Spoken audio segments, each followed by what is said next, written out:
Alright, today is shock changing day. I've got a couple of new shock absorbers here, and they're only these aren't very expensive. We're talking around the €50 each mark, and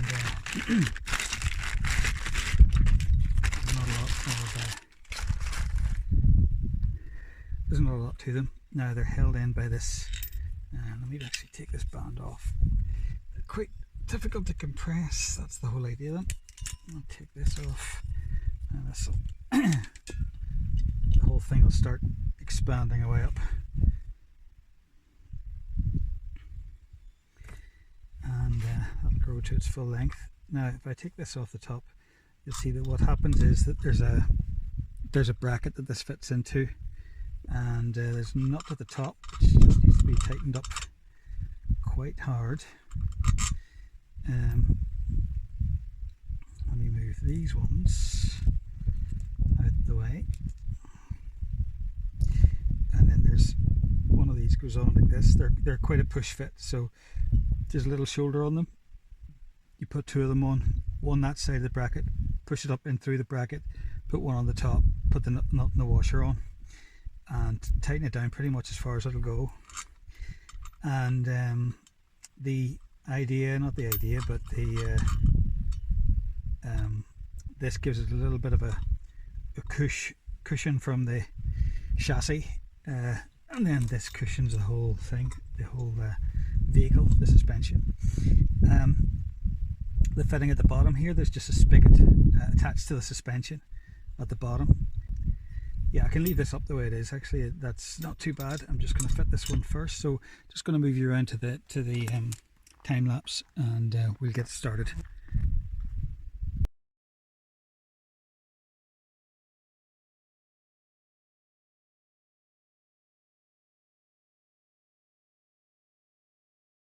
Okay, here you can see the issues I've got trying to get the top bolt off that one.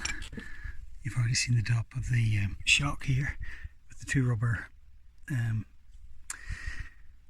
cush things. So one of them's completely squashed. They're both those, so they both need replaced. A little bit of rust and whatever else is coming around. This is why the shocks have failed. And the biggest problem is going to be getting at this. Okay, we're going to move it along a bit here because I've had to order the bolt for the bottom of the shock here. That's not going to be in for another 3 or 4 days.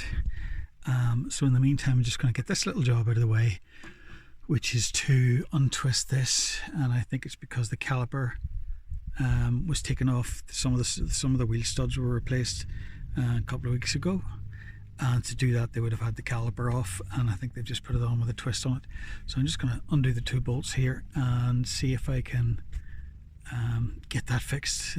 Could be an easy one, we'll see.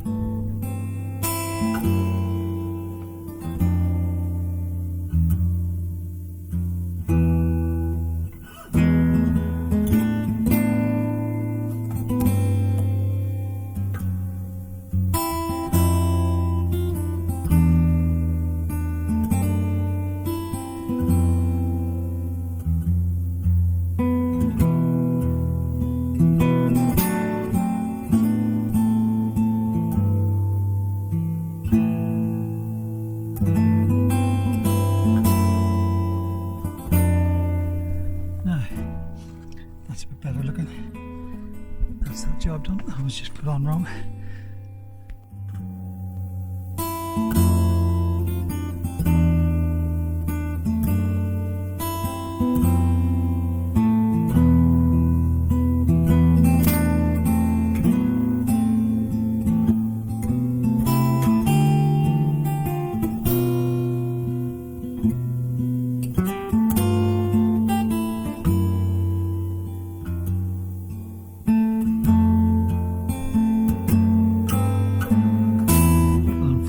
This is the state of affairs after maybe 6.5 hours of bashing this spigot.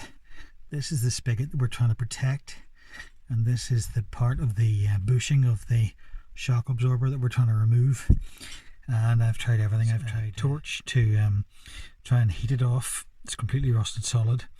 I've tried pump grips to try and twist it. I've been grinding away at it with a cutter, and of course whenever you cut through it, you've got to not cut through the spigot. You've got to make sure that you only cut through the other part. And I've been hammering it and banging at it with the chisels to try and shift it, but unfortunately that's the state of it at the moment. Well, it's finally off. As you can see, I've had to pretty much destroy it, and what I did was I got a Dremel, trusty Dremel, with a little cutter on the end of it, and I managed to eventually cut most of the way through there. I'd already gone through here with an angle grinder, and then I took the angle, because there wasn't room in there, in behind all there, to get the bigger angle grinder in. So there was only room for the tiny Dremel, but that takes so long to operate through. Anyway, with two little cutting discs, I managed to score my way through it here on the side that was nearest to me, so that I could get. And then I used an angle grinder here to grind away that face, so that I could hit vertically down with a hammer, with the chisel kind of thing, and that just smashed open that bit, and all of a sudden it started to turn. The next one won't be as bad, because I know roughly how far I can go. And I should show you any war wounds on the spigot itself. That was not too bad. I've got a couple of little nicks on the end of it, and a little score. No, you can't really see it in that light, but there's a little score going down there, and but apart from that, pretty good. Okay, I'm just going to get the new shock absorber on and then get on to the other side.